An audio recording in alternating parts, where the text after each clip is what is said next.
Une campagne de communication pour ne plus rien laisser passer.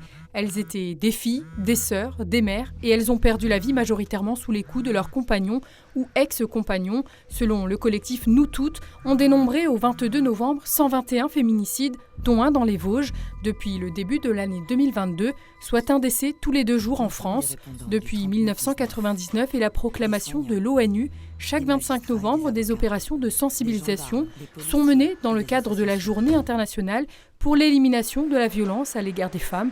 Dans cette pharmacie spinalienne, des sacs à médicaments seront distribués comme dans une dizaine d'autres officines du secteur, mais aussi des sacs à pain dans les boulangeries, 20 000 sacs au total pour alerter sur ces violences, qu'elles soient sexistes, sexuelles ou psychologiques.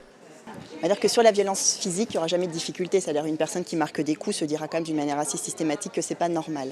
Après, concernant des violences un petit peu pernicieuses, comme notamment les violences psychologiques, qui vont toucher à sa capacité à avoir confiance en elle notamment, c'est beaucoup plus subtil et difficile à détecter. Mais en général, en fait, la difficulté va survenir à partir du moment où une victime ne sera plus considérée comme un sujet.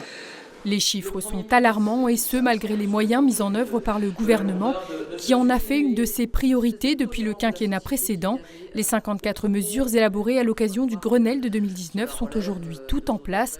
Parmi elles, la plateforme d'écoute. Le 3919 est le premier point de contact, mais c'est aussi l'ensemble des dispositifs qui ont été mis en place avec les forces de l'ordre, avec les services de soins, avec le CDFF, donc le centre d'information pour les femmes, pour permettre justement, dès lors qu'il y a violence, de les faire cesser. Parce que je crois que c'est pas seulement la lutte contre les violences faites aux femmes, c'est l'élimination de ces violences faites aux femmes qui doit être notre cheval de bataille.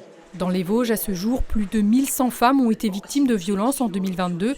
555 ont été accompagnées par le CDIFF et 32 ont bénéficié d'un téléphone grave danger délivré sur décision du procureur de la République. Une lutte de chaque instant qui passe aussi par une sensibilisation du grand public. La société de production vosgienne Supermouche a d'ailleurs collaboré à la réalisation d'un projet fort sur le sujet. Le viol reste le seul crime où les victimes se sentent coupables et où les coupables sont convaincus d'être innocents. On découvre le parcours d'une femme qui a été blessée, qui a été violée et qui nous parle de sa reconstruction et de toutes les phases par lesquelles elle est passée pour arriver à se reconstruire. Le texte était bouleversant. Oui, c'est difficile à entendre. Quelquefois, c'est insupportable, mais c'est nécessaire. Une pièce adaptée du récit de Julia Foyce, Une sur deux, c'est son nom, qui est à découvrir ce vendredi à 21h sur France 5, avec l'implication de nombreuses actrices comme Camille Cotin et Romane Boringer. À noter qu'à l'occasion de cette journée internationale, la préfecture des Vosges lançait ce 25 novembre sa première commission de lutte contre la prostitution, un fléau qui n'épargne pas notre département.